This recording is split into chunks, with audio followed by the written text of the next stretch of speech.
আপনারা জানেন আজকে আমরা এমন একটি মাসে দাঁড়িয়ে কথা বলছি যেই মাসে আমার সোনার বাংলা দ্বিতীয়বার স্বাধীনতা অর্জনের সৌভাগ্য লাভ করেছে। এই মাস মুক্তিকামী জনতার মাস, এই মাস ইনসাফ প্রেমী জনতার মাস, এই মাস আধিপত্যবাদ বিরোধী বৈষম্য বিরোধী ছাত্র নাগরিকের ঐক্যবদ্ধ হওয়ার মাস।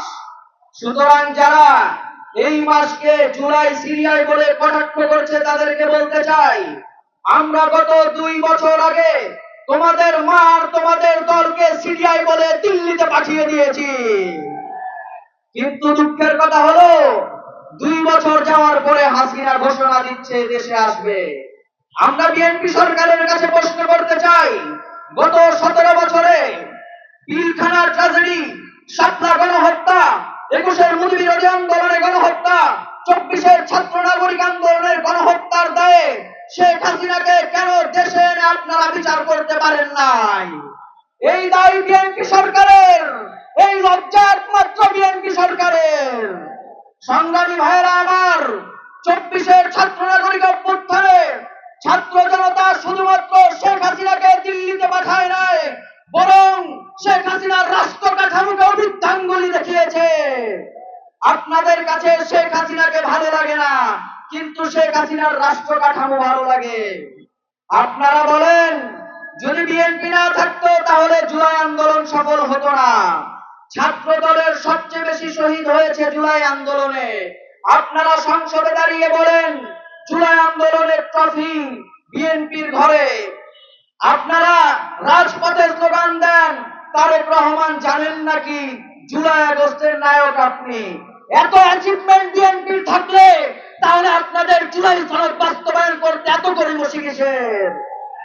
মাননীয় স্বরাষ্ট্রমন্ত্রী সাহেব সংসদে দাঁড়িয়ে বলছেন অক্ষরে অক্ষরে জুলাই সনদ বাস্তবায়ন করবেন, কিন্তু আমরা দেখতে পাচ্ছি আপনাদের কর্মকাণ্ড, আপনারা জুলাই সনদ বাস্তবায়ন তো দূরের কথা, আপনারা এক নায়কতন্ত্র আর বাকশাল কায়েম করতে চান। পরিষ্কার বলতে চাই, রক্ত দিয়ে যেই ফাঁসিবাদ বিদায় করেছি, প্রয়োজনে রক্ত দিয়েই নব্য ফাঁসিবাদ রুখে দেব। সংগ্রামী ভাইরা আমার, এই সরকার কত অকৃতজ্ঞ হলে যাদের রক্তের উপর দাঁড়িয়ে সরকার গঠন করেছে সেই সমস্ত জুলাই শহীদ এবং আহতদের জন্য রাষ্ট্রীয় কোনো কর্মসূচি নাই। আমরা পরিষ্কার বলতে চাই, জুলাই বীর শহীদানের রক্তের সাথে গাদ্দারি করে বাংলাদেশের রাজনীতি করতে চাইলে জুলাই যোদ্ধারা আবার মাঠে নামবে, আবার মাঠে নামবে, আবার মাঠে নামবে। আজ দীর্ঘ 2 বছর অতিবাহিত হয়ে গিয়েছে, কিন্তু আমরা আমাদের সেই জুলাই সনদের বাস্তবায়নের দাবিতে আজও আমাদেরকে মাঠে প্রোগ্রাম করতে হয়, সরকারের কাছে দাবি জানাতে হয়। এটা আমাদের জন্য অত্যন্ত লজ্জার একটা বিষয়। যেই শহীদদের রক্তের উপর ভর করে, যেই শহীদদের রক্তের দায়ে আমরা এদেশে নতুন বাংলাদেশ পেয়েছি, যেই শহীদদের রক্তের বিনিময়ে আপনারা এই বাংলাদেশের ক্ষমতায় অধিষ্ঠিত হয়েছেন, সেই শহীদদের আকাঙ্ক্ষা, সেই জুলাই সনদ বাস্তবায়নে আপনারা গড়িমসি করে যাচ্ছেন। আমরা বলতে চাই, জুলাই আন্দোলন, 24-এর আন্দোলন কোন বাপের ছেলেকে ক্ষমতায় বসানোর জন্য হয় নাই।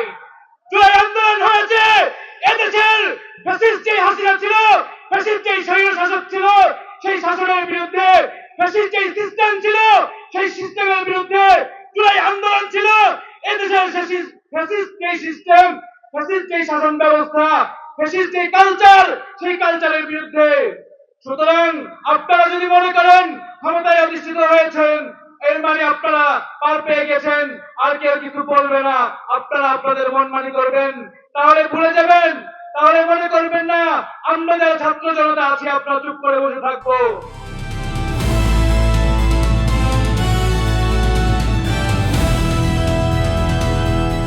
দিনাজপুর টিভি, মানুষের জীবনের কথা বলে।